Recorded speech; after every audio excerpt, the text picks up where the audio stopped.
Shabbat Shalom, everyone. So this past weekend, after I had finished stuffing myself with Thanksgiving, I was having a conversation actually with a rabbinic colleague about this. There's a lot of material written lately on the importance of having a gratitude practice. Have you ever heard that expression, a gratitude practice? That not just on Thanksgiving, but every day of the year, you're supposed to really have a moment or a couple of moments when you reflect on the things that make you grateful. So I was talking to this colleague and she was saying her gratitude practice is to think about all of the wonderful experiences she has had throughout her life, the places she's lived, the people she's known, all the different places she's visited all around the world, and to just feel so grateful that she's had that opportunity. That's really beautiful. So she asked me, what is your gratitude practice? And I thought about it and I said, I think my gratitude practice is to really work on feeling grateful for all the blessings in the present moment. I'm the meditative sort. So really taking in right in here, right now, what is there to be grateful for? And then I was thinking a little more about this. And I realized, what's the flip side of this? Everything has its flip side. What's the dark side of a gratitude practice? And the dark side of a gratitude practice, we both agreed in that conversation, is that everybody goes through life and there are losses, there are regrets, there are feelings of hurt. And it's so important to focus on the things that we're grateful for to lift us out of it, because we can get stuck in those dark places. And so gratitude balances our life and shows us a more healthy and accurate picture of life for the good and for the bad. And she talked about how, her practice of finding gratitude for places that she's been is because she's known a lot of loss in her life, a lot of loss, and that helps her to feel connected again. And when I think about why I'm so interested in the gratitude of the present moment, I think it's because I spent a lot of my life feeling very lost, really not truly in touch with myself. And so I feel like I wasn't as present for people as I could have been. And so now it gives me great nachas to be able to be present, because it holds so much promise of being there for people. It never ceases to amaze me how the dark experiences of our lives, the painful experiences, if we let them, can point us to the greatest of blessings in our lives. That's what the typology of Jacob wrestling with the angel is all about, wrestling with that darkness to get a blessing. I talk a lot about that typology because it is so personally meaningful to me in my life.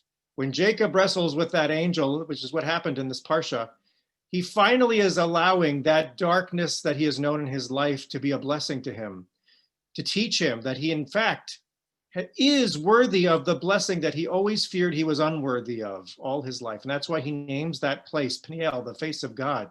That's why the next morning when his brother meets him and kisses him, he says to look at your faces to see the face of God, because all of that darkness he had known in his relationship and his brother now becomes the very blessing, the strongest blessing of his life. All of the bitterness he has known has become blessing. We look around at our world today and there are so many reasons to turn to despair and to darkness. This plague, this pandemic is more intense than ever. We have loved ones and people in our own community who are now suffering with COVID-19. And it is so painful and so difficult. It's very easy to fall into despair. And for all of the other bigotries and hatreds that are still flying around our society, there's a lot of darkness in the world right now. And that's why it's important more than ever for us to enter into, if you don't have a gratitude practice, to enter into a gratitude practice each and every day of your life. Lord knows that's what so much of this country needs right now in its journey to healing. I was reading an article last week in Haaretz where they were interviewing a social scientist, and this is kind of picking up on the theme I talked about last week. She was interested in why people believe in conspiracy theories so much in our world today.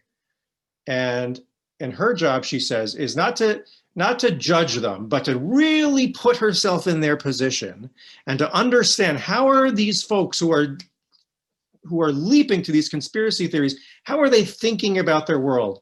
And she said, you know, as difficult as it was for her to do this, she's able to capture their narrative. And she said it can be captured in the following image. She said, imagine that you have been waiting in a long, long line your whole life, struggling in that line to get ahead, and that line leads to a good life, to a better life. And then what do you see? You see suddenly these people bringing in other people to cut ahead of you in the line. And more often than not, those people who are cutting ahead of you in line, you are a white person and they're a person of color. And you are so enraged that these people who are in power are bringing in these other people to cut ahead of you, and you feel totally powerless to do anything about it. And you want to bring up leaders who will fix that situation and stop these people from taking their place ahead of you in line. Now, you and I will hear a narrative like this and we'll think, oh my God, that is an unbelievably racist narrative. And you would be right. On the other hand, there are millions of people who are in pain about this.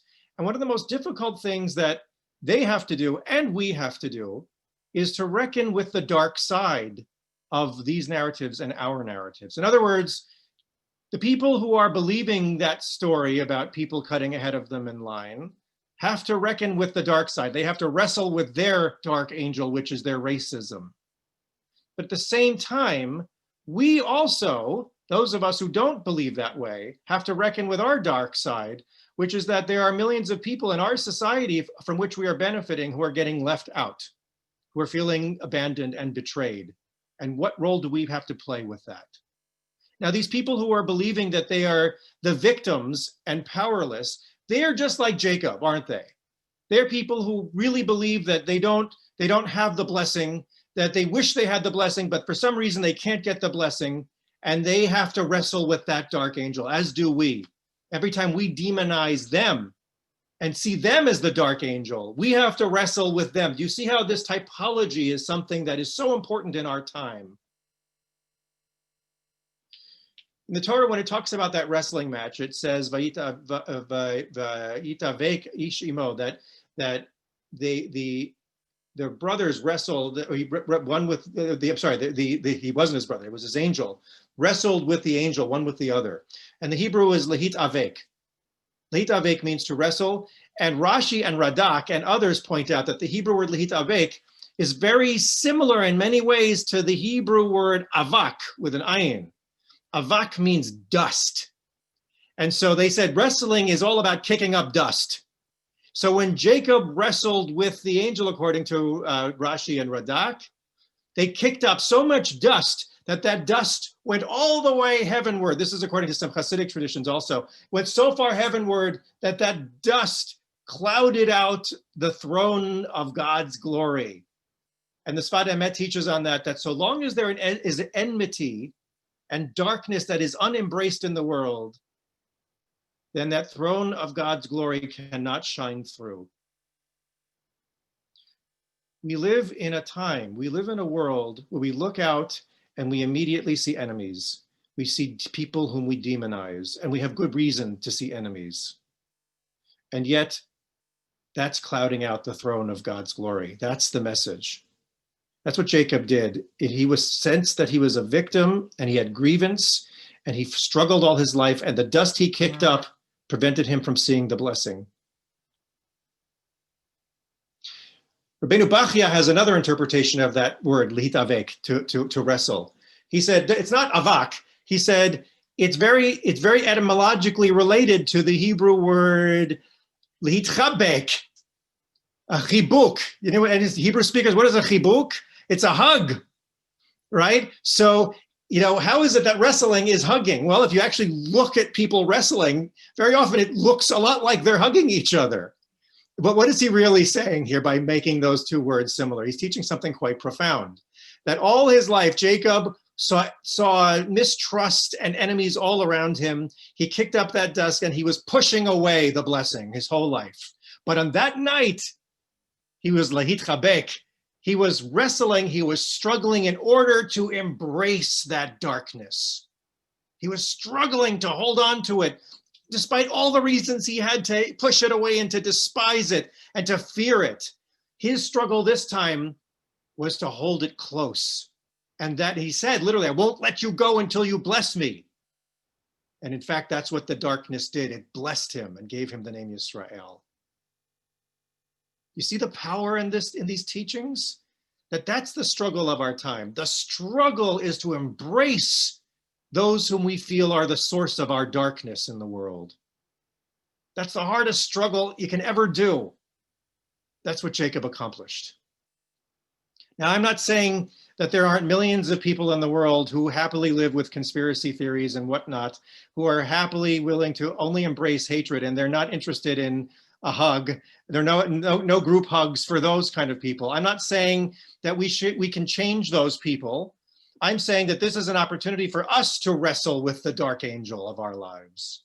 This is an opportunity for us to take that typology and do that personally in our hearts, to find all the places where we are afraid of others, where we demonize others, where we find darkness, and to work to assimilate that into our lives so that we can take all the dust that we've been kicking up in our lives and transform that into the clear light of the divine throne of glory through our lives, through our presence. One more teaching I want to share before I close. It says, after this encounter with Esau, after the wrestling match, Jacob takes his family and he camps in Shechem. And the Hebrew is Vayichanu, that he camped. And the Sfat Emet has a beautiful teaching. He says, Vayichanu means to encamp. But also the root of that word is chen, which means grace. So he said, what Jacob and his family did is they graced the land of Israel by camping there. And how do you grace the land of Israel? By being people who have struggled and who can embrace the struggle and embrace gratitude. And in that state of blessing, that is how we grace the land. The land of Israel had other inhabitants, but they didn't bring that quality of blessing and gratitude to the land, and the land expelled them. But you think about, Israel is the Holy Land, but it only becomes holy, it only has the potential for holiness, depending upon the behavior and how the inhabitants on the land live their lives. That's what our Judaism teaches us. So it's only up to us. If we can be a blessing on the land, then the land becomes the Holy Land. And I often teach how the metaphors of Israel in the Torah are a metaphor of human beings in the world. So just as the land of Israel becomes holy by dint of the holiness of its inhabitants, by the gratitude of the inhabitants, so too this whole world can become transformed into a place of blessing and justice when we can work as a human race to transform the darkness that we know into gratitude and blessing and appreciation for one another. It's a tall order, but there is this message over and over again in the Torah that this is possible. When Jacob confronted his brother Esau, he finally understood that all the evils that he had projected onto his brother Esau were opportunities to, in fact, see the good. All of his grievances and sense that his brother had taken away his blessing actually was the source of his whole life. Were it not for his brother, he would not have his family, his children, his place in the land. All of it was part of the equation of his blessing. You can't have one without the other, the darkness without the light. When he embraced what he always believed to be evil, he saw that, in fact, he wasn't looking into the face of evil. He was looking into the very face of God. And in that way, he truly graced the land, Jacob and his descendants. And all of us have that possibility and potential as well, to grace this world. It's interesting how the word grace and gratitude have the same etymology in English. So I want to leave us with this possibility to look around at your life. Look at your whole life. Think about all that you've been through, all that you've lived through. Not just the wonderful things, but also the difficult things, the losses, the challenges, the hurts, all of it. All of that is the sum total of what brings you to this moment right here and right now. And in this moment, you have a choice. You can either kick up dust and enmity, or you can choose something better. You can choose to be grateful, even for the darkness. We choose the path of blessing, because that will lead us to the right choice next in the future. And when we choose the right choice, that is how we will heal even those people out there who are perfectly happy believing in hatred and conspiracies.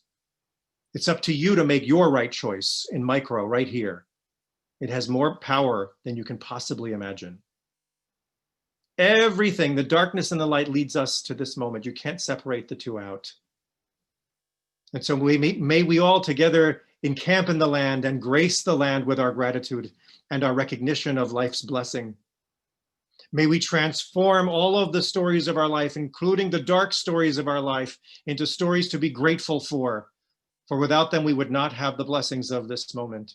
And in this way, may we all transform this land of Israel and the land of our earth to one of blessing, to one of light, and to one of holiness. And let us all say, Amen.